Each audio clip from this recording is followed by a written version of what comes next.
Bismillahirrahmanirrahim. Assalamualaikum warahmatullahi wabarakatuh.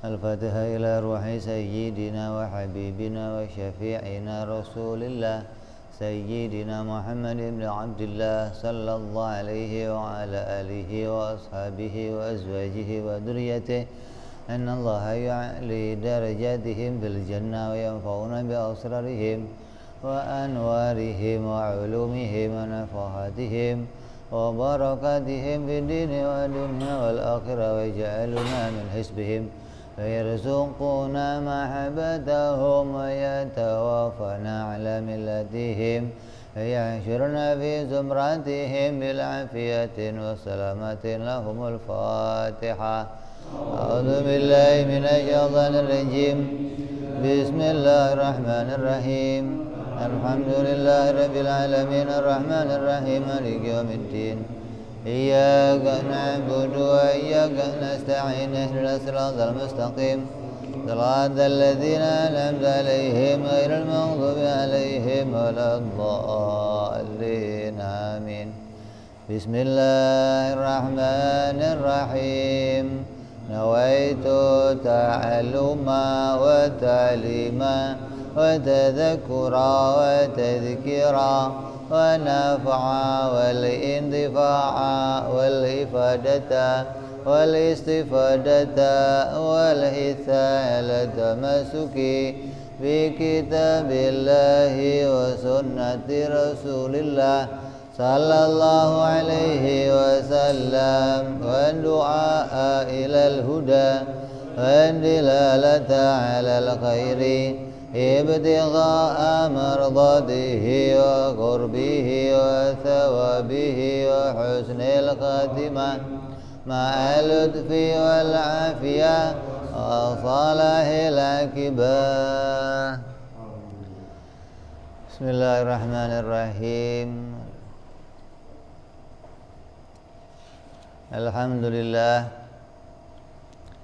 Alhamdulillahilladzi ja'ala lana al-iman wal islam tariqan ilaihi sabila wa aqama lana 'ala ma'rifatihi burhanan wadihan wa dalila wa ba'atha ilaina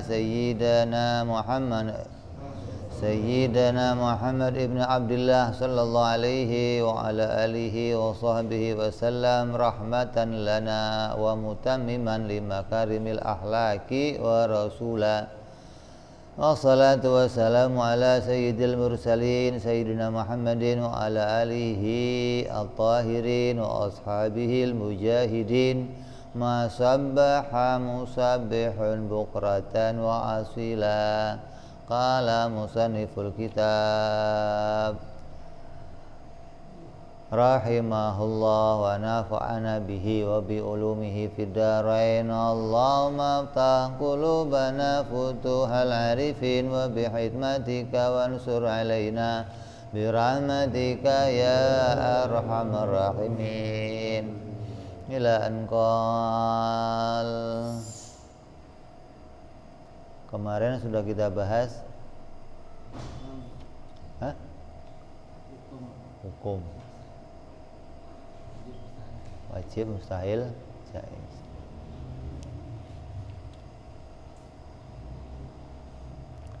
Jadi hukum secara bahasa apa?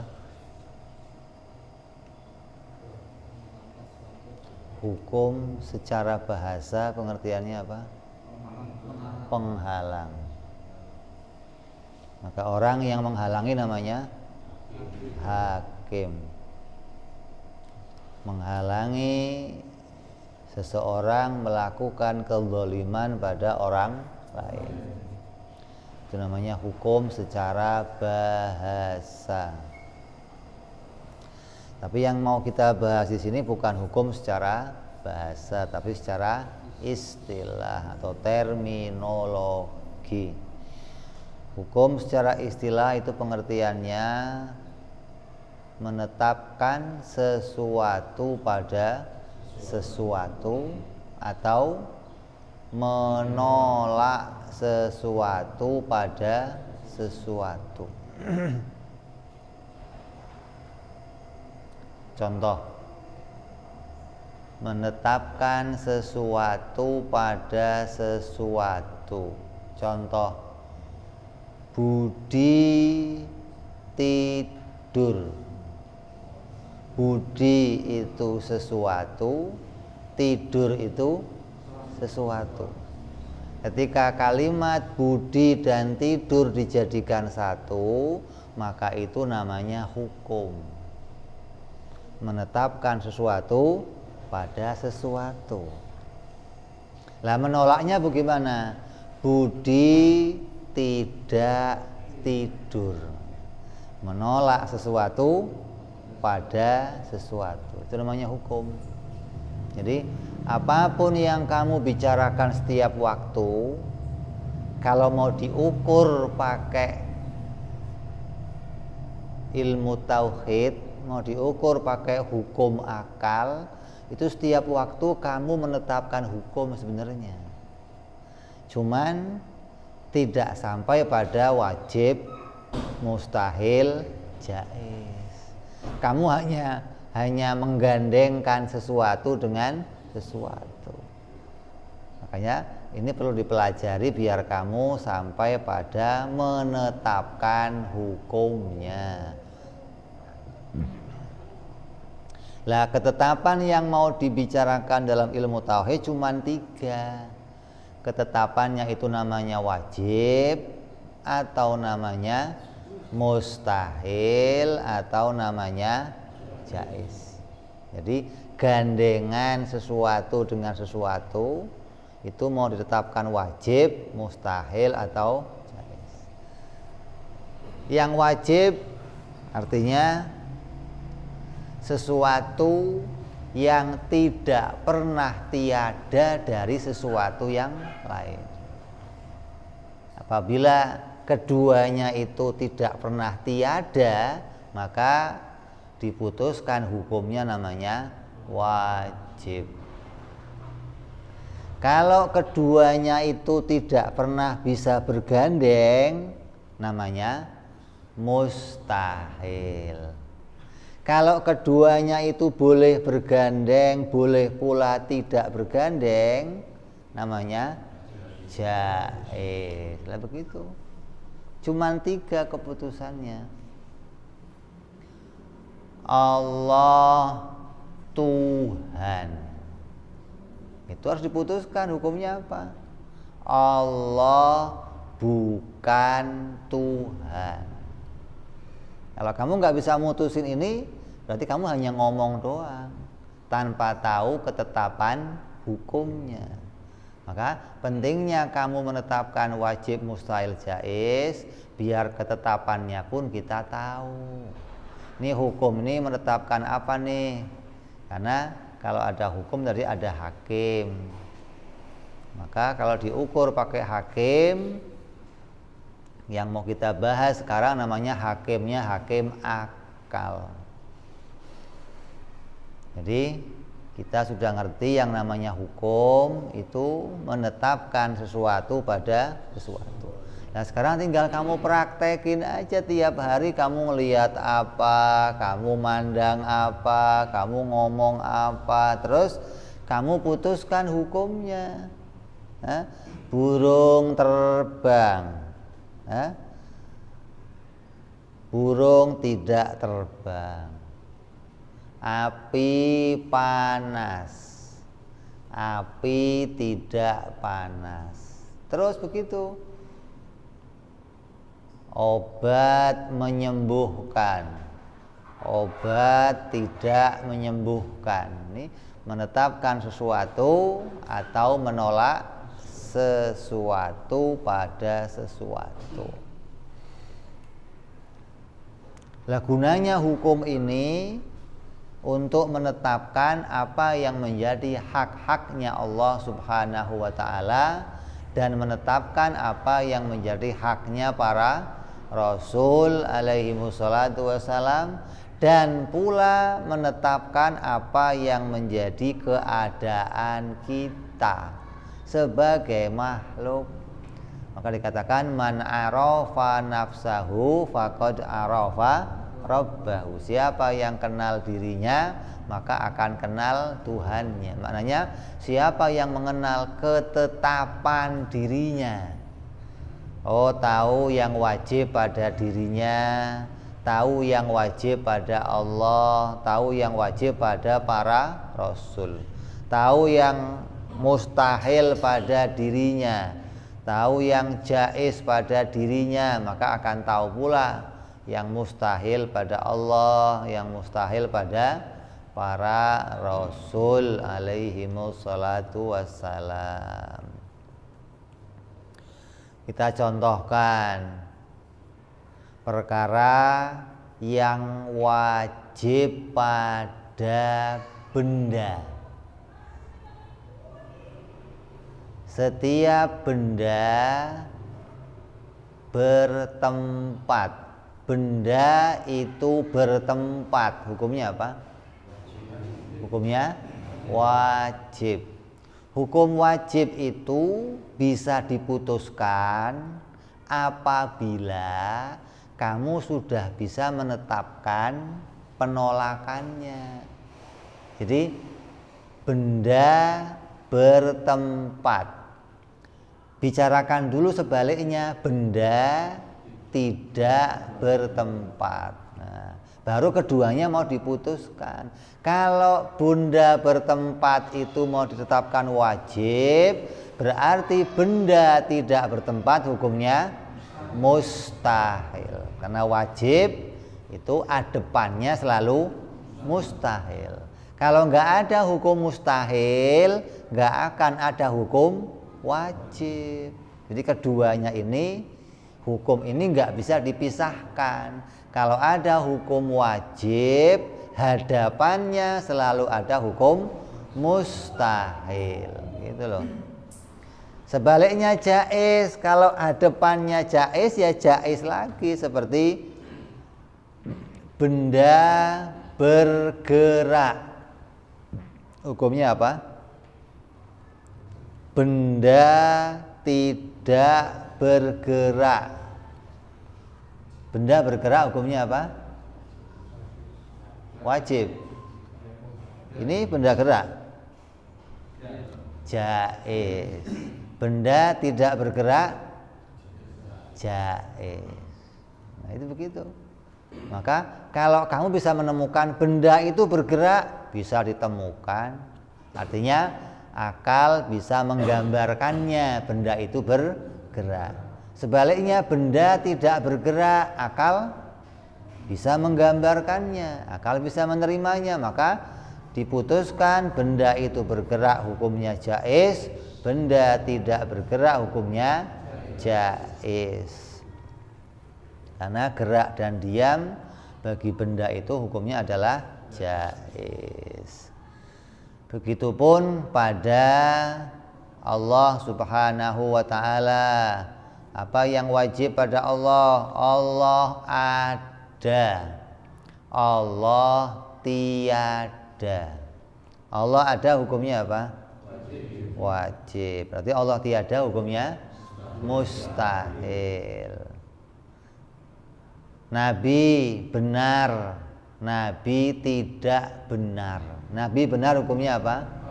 Wajib. Nabi tidak benar mustahil. Maka itu contoh dari menetapkan hukum dengan hukum akal. Terus kita mulai masuk kepada sifat-sifat Allah Subhanahu wa ta'ala. Sifat yang pertama yang akan kita bahas, karena semua sifat-sifat Allah itu nanti jumlahnya yang mau kita bahas secara terperinci, jumlahnya ada 20. Dikatakan di sini, adapun sebagian sifat yang wajib bagi zatnya Allah itu ada 20. Sebagian. Kenapa perkataannya sebagian? Karena sifat Allah itu sebenarnya tidak terbatas. Jadi bukan cuma 20. Tapi kenapa yang kita bahas cuma 20? Karena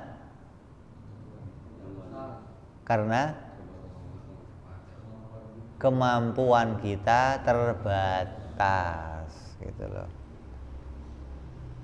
Kalau kamu disuruh ngambil air laut, kira-kira yang sanggup kamu ambil berapa?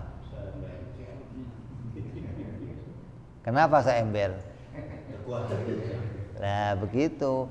Tapi apakah air laut cuma seember? Enggak. Lah begitu gitu loh. Jadi sifat Allah enggak terbatas. Jangan ngaji sifat Tuhan kok jumlahnya cuma 20. Sifat Tuhan kok dibatasin 20 ya. Sifat Tuhannya enggak terbatas, tapi kemampuan kitanya berpikir terbatas. Maka kita mengenali sifat Allah sesuai kemampuan berpikir kita. Jadi mengimani Allah itu ada dua. Ada secara ijmal, ada secara tafsil. Ada secara garis besar, ada secara terperinci. Secara garis besar kita mengimani Allah bahwa Allah itu bersifat dengan seluruh sifat sempurna yang tidak terbatas. Jadi semua yang menunjukkan kesempurnaan itu menjadi sifatnya Allah. Sempurna itu apa? Sempurna itu, sifat sempurna itu sifat yang layak mendapatkan pujian. Itu sifat sempurna namanya.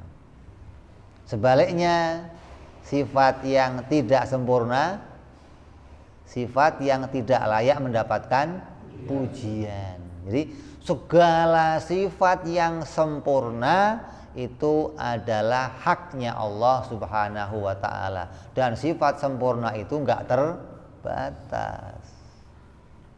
Sebaliknya sifat cacat, sifat kekurangan, segala sifat kekurangan itu mustahil bagi Allah. Jadi secara ijmal, secara garis besar kita mengimani Allah itu sifat yang wajibnya enggak terbatas, sifat yang mustahilnya juga tidak terbatas. Adapun yang kita bahas, yang wajib ada 20, yang mustahil ada 20. Itu karena keterbatasan akal kita. Itu namanya yang 20 itu kita wajib mengimani Allah secara terperinci gitu loh. Jangan udah sifatnya 20 doang, yang 20 enggak hafal sekalian, repot lagi udah ini. Ya. Jadi yang 20 ya harus hafal secara Kenapa? Karena batasan itulah kita bisa mengenal Allah. Jadi jangan sampai yang 20 ini enggak ngerti. Apa yang 20 itu yang terperinci, yang wajib kita tahu. Yang 20 yang pertama yang wajib kita tahu bagi Allah adalah sifat wujud. Wujud itu apa? Wujud itu bahasa Arab. Bahasa Indonesianya ada, nyata. Bahasa Jawanya ono. Bahasa Sundanya ayah. Tuhan teh ayah. Tuhan itu ada. Ada itu jangan dipahami bentuk, jangan. Beda ada dan bentuk. Ada itu enggak berhubungan sama bentuk, gitu loh. Angin ada enggak? Kentut kamu ada? Ada bentuknya? Berarti kan ada itu enggak berurusan sama bentuk. Orang sering paham wujud itu berbentuk gitu loh. Berwujud maksudnya oh bukan.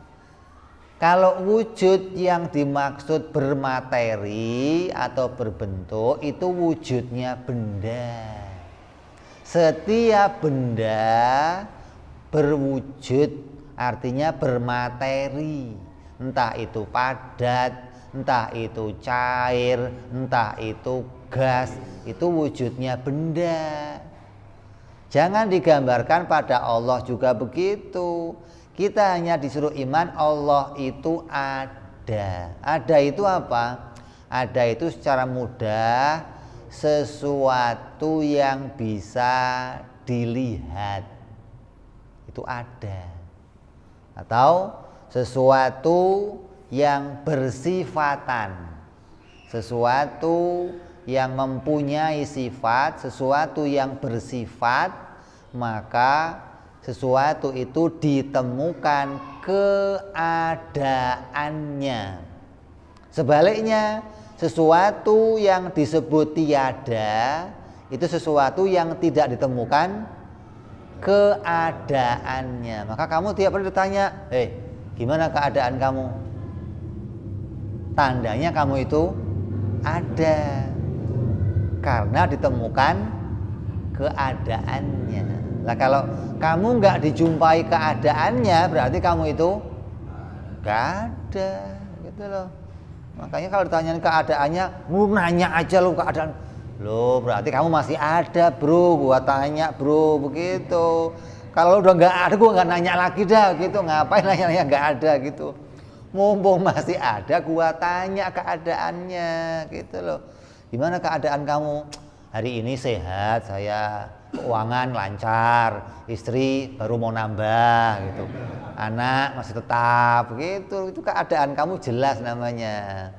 Nah Allah itu wajib diimani, zat yang wujud, zat yang ditemukan keadaannya, gitu loh. Jangan sampai kita katakan, wah Tuhan mah nggak bisa ditemukan, abstrak. Wah ini bahaya ini. Dianggap Tuhan itu nggak jelas berarti ya. Lalu kira Tuhan apa? Tuhan itu sangat jelas. Wujudnya Allah dan wujudnya kita jelas mana? Kamu jelas kamu kelihatan, Beb. Allah mah nggak kelihatan, nggak jelas. Itu kalau pakai mata. Nah kalau ukurannya pakai mata, menemukan Allah ukurannya pakai mata, nanti orang buta protes.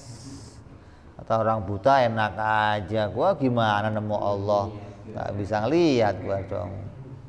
Jadi ukurannya wujud itu jangan pakai mata. Ukurannya Allah itu nyata, Allah itu jelas keadaannya, jangan pakai mata. Pakainya mata yang nggak jelas malah. Allah itu wujudnya nyata, wujudnya ada. Sebelum kita diciptakan, Allah ada nggak? Ada. Sekarang setelah kita diciptakan ada nggak? Ada. Nanti kita akan kembali nggak ada. Allah ada nggak? Berarti Allah itu jelas. Adanya nggak mengalami perubahan. Lah kamu dulu ada nggak? Nggak ada. Sekarang, nanti, berarti kamu nggak jelas malah. Kadang ada, kadang. Berarti kamu nggak jelas. Lah saya tanya, Koim kamu tadi di sini nggak? Nggak. Berarti kan nggak jelas nih kan? Sekarang di sini. Bentar lagi kemana Im? Nah, nggak jelas lagi tuh kan? Berarti kamu itu nggak jelas keberadaannya. Dulu kamu nggak segede gini, sekarang segede gini. Nanti meleot malah nggak jelas lagi mukanya. Berarti keberadaan kita itu nggak jelas. Jangan malah dibalik Allah mah abstrak nggak jelas. Kalau kita mah jelas. Ini namanya kamu nggak punya akal kalau begitu. Kalau kamu punya akal, ngerti hukum tadi, bisa menetapkan sesuatu dengan sesuatu, kamu akan tahu, oh ketetapan yang paling jelas ketetapannya Allah, justru diukur pakai hukum, jangan pakai mata. Diukur pakai hukum akal, menetapkan sesuatu pada sesuatu, itu ketetapan Allah lah, zat yang jelas. Apa ketetapannya? Wajib, tidak pernah tiada. Nah, sedangkan kita ketetapannya jaiz, ada ya boleh, nggak ada ya boleh. Kadang di sini, kadang di sono, kadang gerak, kadang diam, kadang melek, kadang tidur, kadang pinter. Nah, itu kan nggak jelas. Jadi jangan diukurnya Allah itu jelas, Allah itu nggak jelas. Wah, ini mah bahaya. Makanya kamu disuruh ngaji. Ini kita masuk bulan Maulid Nabi Muhammad Sallallahu Alaihi Wasallam. Mudah-mudahan di bulan Maulid ini, bersamaan rahmat yang Allah curahkan kepada kita, Allah curahkan pula pemahaman tauhid kepada kita, pemahaman akidah kepada kita. Karena di antara sebagian yang sekarang diobrolkan sama banyak orang, maulid itu hukumnya apa? Bid'ah. Ya. Padahal kata ulama-ulama kita, di antaranya kata Imam Ibnu Hajar yang punya kitab Fathul Bari, ada Imam Izzuddin Ibnu Abdussalam, orang-orang top semua mengatakan bid'ah itu ada 5. Ada bid'ah yang wajib, ada bid'ah yang sunnah, ada bid'ah yang haram, ada bid'ah yang makruh, ada bid'ah yang mubah. Nah, di antara bid'ah yang wajib apa? Di antara bid'ah yang wajib, menuliskan sesuatu yang kalau nggak ditulis umat akan berbahaya. Di antaranya nulis Al-Quran, apalagi hadis, apalagi kitab ini. Ini kitab ini wajib dituliskan. Kenapa? Kalau nggak ditulis kamu bahaya, goblok, nggak kenal Allah. Atau kamu akan kenal Allah sebagaimana kenalnya orang-orang yang terjerumus dengan jalan yang salah. Mu'tazilah, Jabariyah, Khusyuiyah, Qadariyah, Syiah. Maka ulama nulis buku ini bid'ah buku ini. Zaman Nabi nggak ada, tapi bid'ah yang wajib, begitu loh. Kalau nggak ditulis, umat akan tersesat, nggak akan ngerti petunjuk mana mengenal Allah, mana mengenal Rasulullah, gitu loh. Jadi kamu harus tahu, seperti halnya Maulid Nabi Muhammad Sallallahu Alaihi Wasallam itu bid'ah, tapi bid'ah sunnah, bid'ah hasanah, begitu dong. Ya, jadi mengenal wujud bagi Allah itu hukumnya wajib. Kalau kamu sampai nggak kenal, kamu anggap susah kenal Allah. Bukan susah, kamu saja yang nggak ngerti caranya, nggak ngerti jalannya. Kalau kamu mau kenal Allah pakainya mata, ya sampai budek dong, nggak bisa. Sampai picek kamu nggak akan bisa. Mengenal Allah pakai hukum, menetapkan sesuatu pada sesuatu. Kayak kamu ngomong la ilaha illallah, tidak ada Tuhan kecuali, itu kan omongan. Kamu menggandeng sesuatu dengan sesuatu. Coba tanya hukumnya apa? Begitu dong. La ilaha illallah hukumnya apa? Hukumnya wajibun, begitu harusnya. Kalau kamu nggak ngerti hukum, la ilaha illallah hukumnya apa? Emang ada hukumnya ya? Emang ada hukumnya. Lalu nggak ngerti hukum sih? Hukum itu apa? Ya itu yang salah di penjara, repot. Hukum yang salah di penjara. Itu hukum secara bahasa, gitu dong. Mencegah seseorang berbuat dolim pada orang lain, itu hukum secara bahasa, bukan hukum secara agama, secara istilah dalam agama. Artinya secara istilah ilmu tauhid, hukum itu menetapkan sesuatu pada sesuatu. Allah itu Tuhan, tidak ada Tuhan selain Allah, hukumnya apa? Wajib. Allah bukan Tuhan, Tuhan itu selain Allah, hukumnya apa? Mustahil. Begitu harusnya. Jadi yang pertama mau kita bahas hari ini adalah Allah wajib wujud. Wujud itu diterjemahkan ada, jangan wujud diartikan bentuk gitu. Ada itu apa? Ada itu sesuatu yang ditemukan keberadaannya, maka disebut dia ada.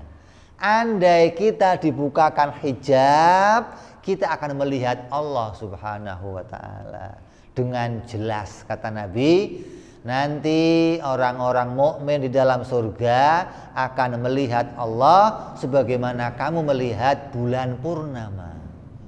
Jelas enggak? Jelas. Kamu enggak akan nanya ini apa ya? Enggak tahu. Kamu jelas asal purnama, ini bulan purnama gitu. Tanpa perlu kamu nanya sama orang lain, tanpa perlu kamu pakai apa? Teleskop, enggak usah, nyata, jelas. Itu keberuntungan orang-orang mukmin nanti di dalam surganya Allah Subhanahu wa taala. Jadi kita akan ditemukan, akan diperjumpakan dengan Tuhan kita Allah Subhanahu wa taala. Jadi yang wajib kita imani pertama, Allah wujud. Dan kita harus tahu bedanya. Allah itu wujud. Lah kita wujud nggak? Wujud nggak kita? Wujud. Memang kamu nggak ada. Kalau kamu nggak ada, coba kamu tampar coba. Ya. Matahari ada nggak? Ada. Bulan ada nggak? Bedanya apa dengan adanya Allah? Adanya makhluk dan adanya Allah, bedanya apa? Adanya makhluk jaiz, adanya Allah wajib. Tidak adanya Allah mustahil. Tidak adanya makhluk, itu beda yang semua harus tahu. Bukan bedanya Allah ya susah lah. Ini kamu nggak ngerti hukum berarti. Ini fungsinya kamu belajar hukum. Jadi nggak terus tiap-tiap orang itu untuk mengenal Allah harus ilmunya, enggak. Ini paling ringkas, ilmu yang paling mudah, ilmu yang menjadi dasar tiap-tiap orang iman, orang yang beriman untuk mengenal Allah dengan mengerti hukum, wajib, mustahil, jaiz.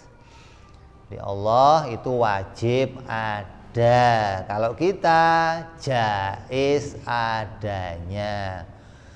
Sebaliknya mustahil Allah tiada. Artinya mustahil Allah itu tidak ditemukan keberadaannya.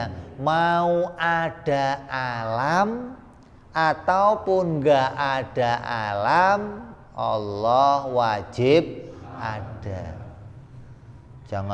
Jangan kamu keder. Allah ada. Buktinya apa? Ini langit bumi. Lah kalau langit bumi nggak ada, nggak tahu saya. Ini kok nggak tahu, gimana sih? Berarti kamu nggak ngerti hukumnya adanya Allah.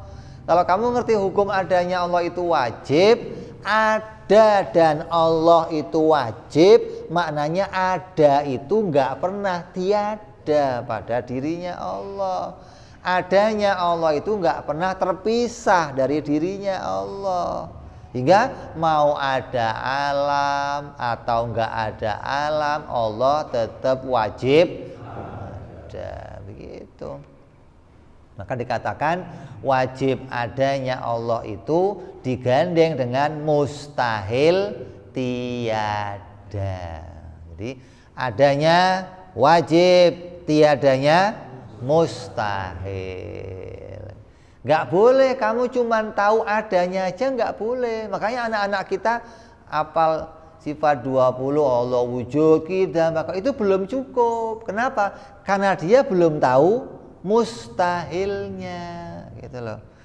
Kalau kamu mau tahu hukum secara benar, tahu Allah itu wajib adanya. Lah kalau tiadanya mustahil. Maka kamu sempurna mengenal hukum, menetapkan sesuatu pada sesuatu dan menolak sesuatu pada sesuatu. Ini kita kaji Allah wajib ada. Udah nggak usah ditambah-tambahin adanya Allah, nggak. Kita bicara sebatas hukum. Nanti adapun kita mau bicara mengenal wujudnya Allah yang bagaimana? Wujudnya Allah ya bukan sebagaimana wujudnya makhluk. Lah wujudnya makhluk bagaimana? Wujudnya makhluk itu pasti bertempat. Wujudnya makhluk pasti bermateri. Wujudnya makhluk pasti terliputi suatu ruangan. Tidak akan pernah makhluk itu lepas dari ruangan. Makanya makhluk itu wujudnya kita disebut namanya jirim. Dalam bahasa tauhid namanya jirim. Kenal jirim? Kenal nggak? Baru denger nggak nama jirim? Karena baru ngaji. Itu istilah yang diberikan oleh ulama tauhid. Kita disebut namanya jirim. Nah kalau wujudnya Allah bukan jirim, so gitu aja. Nggak usah kayak apa ya, nggak usah. Nanti otak kamu keluar. Repot kalau sudah otaknya keluar. Lah ya wong yang bukan tugasnya dipikir kok ya nanti jebot dong. Jadi yang seukuran aja yang harus dipikir kita pikir, ya nggak usah dipikir, ya nggak usah dipikir. Lah wujudnya Allah kayak apa itu nggak perlu dipikir. Kenapa nggak perlu? Nggak akan sampai. Semua yang bisa kamu bayangkan di pikiran kamu mesti makhluk. Kamu bayangin apa aja, munculnya pasti makhluk. Hingga kamu nggak akan bisa sampai menerobos haknya Allah. Nabi Isa alaihi salam dalam Al-Quran dia bersabda apa? Ta'lamu ma fi nafsi wala a'lamu ma fi nafsik. Ya Allah, Engkau mengetahui segala sesuatu yang ada pada diriku, tapi aku nggak tahu segala sesuatu yang ada pada dirimu. Artinya hakikatnya kayak apa kita nggak ngerti. Yang kita ngerti apanya? Hukum, wajib, mustahil, sudah itu yang kita tahu. Adapun hakikatnya seperti apa, nanti kalau dijumpakan Allah, kamu akan tahu. Dari mana taunya? Wujud yang bukan jirim ya hanya wujudnya Allah, gitu aja. Kalau kamu jumpa sesuatu yang bukan jirim, mesti Allah ini. Tapi kalau jirim mau dia ngaku Allah, pinggirin. Kenapa? Karena nanti tiap makhluk akan diuji oleh Allah. Allah akan jadikan hamba-hambanya Allah mengaku sebagai Allah. Sebagian yang nggak kenal Allah akan ngaku, ini Tuhan kami, ini Tuhan. Orang mukmin yang ngaji diem aja, bego lu, lu nggak ngerti jirim lu, ketipu lu. Kalau kamu ngerti jirim, nggak tertipu seperti halnya Dajjal. Sebelum nanti di akhirat ujian pertama orang mukmin yang terberat adalah Dajjal, yang ngaku dirinya Tuhan. Nah kamu tertipu nggak kira-kira? Dari mana taunya dia bukan Tuhan? Jirim, begitu aja, nggak usah repot-repot. Asal dia jirim, pasti dia bukan Tuhan. Apa? Benda. Seperti kita bermateri, ada ruangannya, ada gerak diamnya. Maka setiap yang keadaannya begitu pasti bukan Tuhan. Jadi cuman kenal jirim kamu beres sebenarnya. Gara-gara nggak kenal jirim, jadinya kamu nggak kenal diri kamu sendiri. Maka Allah katakan apa? Man arafa nafsahu faqad arafa rabbahu. Siapa yang tahu sifat-sifat dirinya, saya benda, saya bertempat, saya terikat gerak dan diam, saya selalu berubah-ubah. Kenal itu, kenal Allah kamu. Udah beres. Kenapa? Karena yang bisa dijumpakan kita di jagat ini cuma dua, Tuhan atau makhluk. Nggak ada setengah Tuhan. Ada kira-kira? Dewi. Kok ada dewa, ada juga Dewi. Jadi adanya cuman pencipta dan yang sudah cuman dua, nggak ada lain. Lah, kalau kamu kenal salah satunya, maka kamu akan kenal yang lainnya. Kenali diri kamu aja sendiri, nggak usah Tuhan kayak apa ya. Makanya Allah melarang apa? Tafakkaru fi khalqillah wala tafakkaru fi dzatillah. Berpikirlah kamu tentang perkara yang diciptakan Allah, jangan kamu mikir tentang zatnya. Kenapa? Gak nyampe. Makanya dilarang itu maksudnya jangan kamu coba-coba. Bukan dilarang itu kalau kamu langgar nanti akan berhasil. Bukan, kalau kamu langgar stres kamu, akhirnya grogol masuknya. Repot kalau sudah masuk grogol, dikawanin susah, nggak dikawanin itu orang-orang. Makanya orang kalau ngaji tauhid dengan jalan yang dituntunkan ulama, nggak ada yang gila, nggak ada. Jangan percaya kamu omongannya kiai-kiai sableng yang ngomong orang ngaji tauhid bisa gila, nggak ada. Yang ngomong begitu, kiai yang ngomong orang ngaji tauhid bisa gila, itu kiainya sudah gila. Kenapa? Karena dia meninggalkan perintahnya Allah Subhanahu wa ta'ala. Orang yang mengajak kita meninggalkan satu perintah Allah, maka dia menentang Allah. Jangan kamu ikut-ikut orang yang menentang kepada Allah. Allah merintahkan kamu kenal Allah. Mana dalilnya? Quran banyak, seabrek-abrek, ratusan ayat nyuruh kita kenal. Yang paling utama yang sering kamu baca apa? Fa'lam annahu la ilaha illallah. Tapi kan selama ini cuma ngurusin apa? Berkat. Fa'lam annahu la ilaha.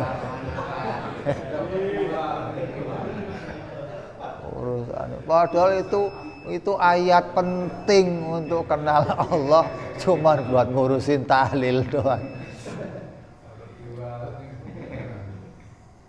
Ada lagi sekarang ayat-ayat yang dipakainya untuk apa? Ruqyah. Ya, untuk ngusir jin. Masih mending kamu dapat berkat. Nah, ini ada lagi ayat buat ngusir-ngusir jin, buat ya Allah. Itu ayat diturunkan Allah enggak untuk begitu, enggak. Itu petunjuk penting untuk kita. Walaupun ada hikmahnya. Setelah kamu tahu petunjuk utamanya dulu kamu ketahui ini fungsinya ayat-ayat ini buat apa, gitu dong.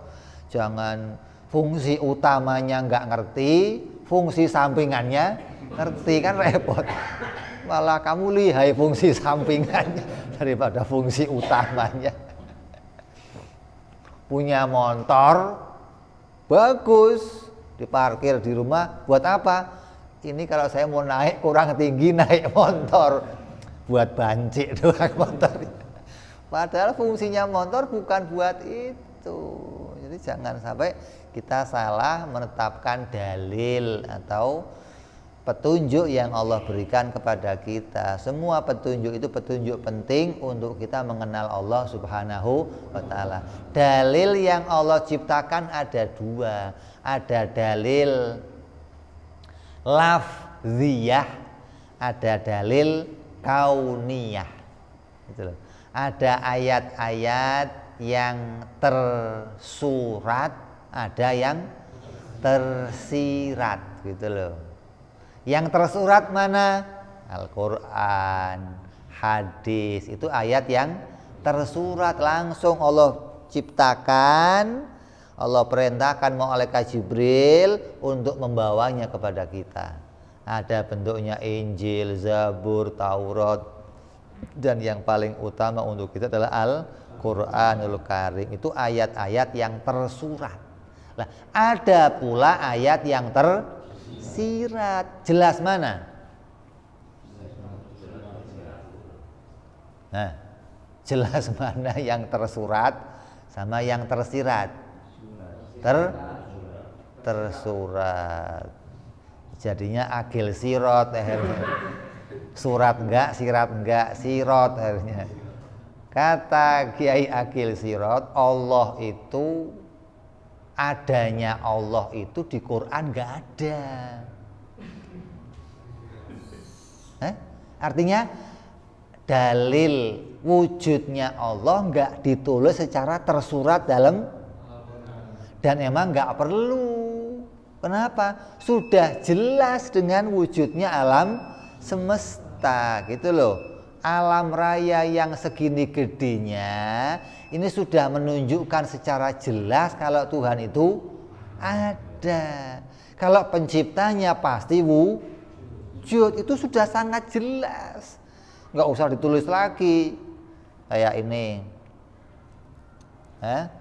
Di bawah sini ada tulisan apa? Pabrik yang bikin botol ini. Kenapa? Biar jelas, biar kamu nggak salah pabrik. Nah, saya mau tanya, di pantat kamu ada stempelnya nggak? Ada. Kenapa nggak ada? Berarti nggak jelas dong Tuhan kamu. Justru jelas. Nggak usah ditulis lagi, sudah jelas gitu loh. Makanya wujudnya Allah nggak usah ditulis. Kenapa? Sudah jelas. Kalau kamu diciptakan, kamu nggak akan muncul dengan, dan yang menciptakan hanya Allah. Tidak ada zat lain yang bersifatan ketuhanan selain Allah. Ini bukti bahwa wujudnya Allah itu jelas. Bukti bahwa wujudnya Allah itu nyata. Jangan sampai kamu nggak ngerti tentang sifat wujud bagi Allah. Apa yang perlu kita ngerti dari sifat wujud bagi Allah? Yang pertama, wujudnya Allah hukumnya wajib. Yang kedua, wujudnya Allah bukan jirim. Gitu. Berarti wajib ada, mustahil tiada. Terus wujudnya Allah bukan jirim. Kamu kenal itu, kamu sudah dihitung menggugurkan kewajiban kamu kenal Allah. Kalau kamu sudah nggak kenal Allah itu wajib nggak ya? Tiadanya mustahil nggak ya? Allah itu wujudnya kayak jirim nggak ya? Kamu nggak ngerti, ya sudah repot sudah. Makanya banyak orang-orang yang mengatakan Allah punya mata, tapi matanya nggak kayak mata kita. Allah duduk di langit, tapi duduknya nggak kayak kita. Ini rusak semua, imannya begitu rusak. Jangan sampai kita iman sebagaimana imannya orang-orang yang salah mengenal Allah. Langit, bumi, dan segalanya ini diciptakan oleh Allah.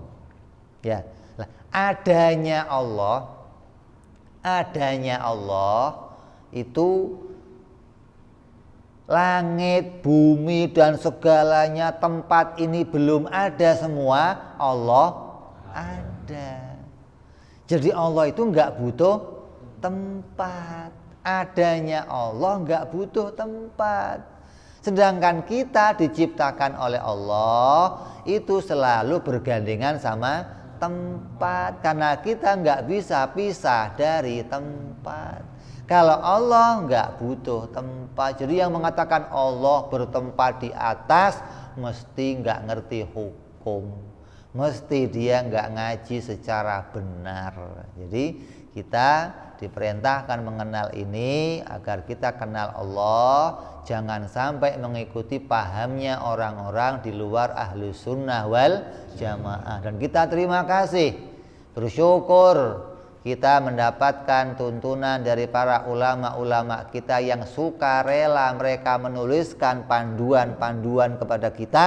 Kitab yang bid'ah ini yang membawa kita mengenal siapa itu ahlu sunnah wal, bagaimana akidah ahlu sunnah wal jamaah di dalam mengenal Allah dan mengenal para rasul alaihi musholatu wassalam. Ini kitab bid'ah ini kita kaji agar kita bisa sampai mengenal Allah. Kalau nggak ada yang nulis kitab ini, maka kita semua nggak akan nemu jalan yang sesuai dengan jalannya Nabi Muhammad Sallallahu Alaihi Wasallam. Kenapa? Imannya yang diajarkan Nabi kepada sahabat itu nggak tercatat.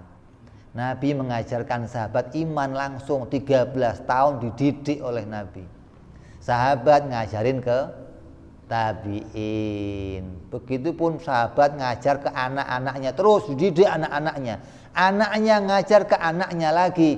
Lah ketika sudah mulai banyak yang melenceng keluar dari ajarannya Nabi, dari ajaran sahabat, mulai coba mikir sendiri bagaimana tentang Allah, mulai merekayasa menggambarkan Allah, malaikat mulai digambar, ada malaikat yang bentuknya apa?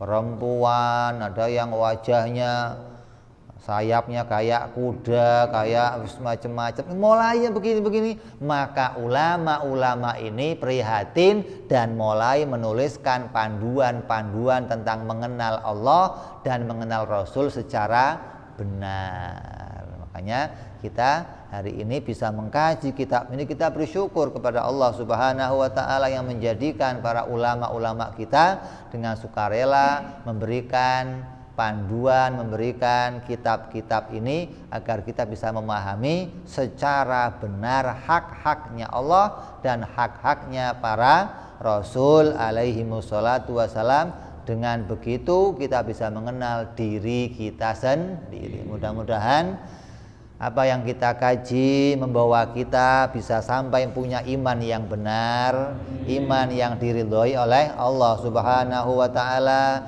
iman yang bawa kita kepada keselamatan, kepada kebahagiaan di dunia sampai nanti di akhirat, dan kita mendapat ridhonya Allah Subhanahu wa taala, mendapat karunia bisa menyaksikan wujudnya Allah Subhanahu wa taala di surganya Allah. Amin ya rabbal alamin. Ala hadhihi niyyah wa ala niyatin salihah wa ila hadratin nabi. Al-Fatihah. A'udzu billahi minasyaitonir rajim. Bismillahirrahmanirrahim. Alhamdulillahi rabbil alamin arrahmanir rahim maliki yaumiddin. Iyyaka na'budu wa iyyaka nasta'in. Ihdinas siratal mustaqim. Siratal ladzina an'amta 'alaihim ghairil maghdubi 'alaihim waladdallin. Amin. Ya Rabbana ضربنا وأننا أسرفنا على لظى أشرفنا فتوب علينا توبة تغسل كل حبة واغفر لنا أوراتي وآمن روآتي واغفر لوالدينا ربي ومولودينا والآل والإخوان وسائر الهلان وكل ذي محبة أو جيرة أو صحبة والمسلمين أجمع آمين ربي فضلا وجودا منا لا باكتساب منا بالمصطفى رسولنا بكل سولي صلى وسلم ربي عليه عند الحب وآله وصحبه عدد ضعز صحبي والحمد لله في البدء والتناهي سبحان ربك رب العزة عما يصفون وسلام على المرسلين والحمد لله رب العالمين. Assalamualaikum warahmatullahi wabarakatuh.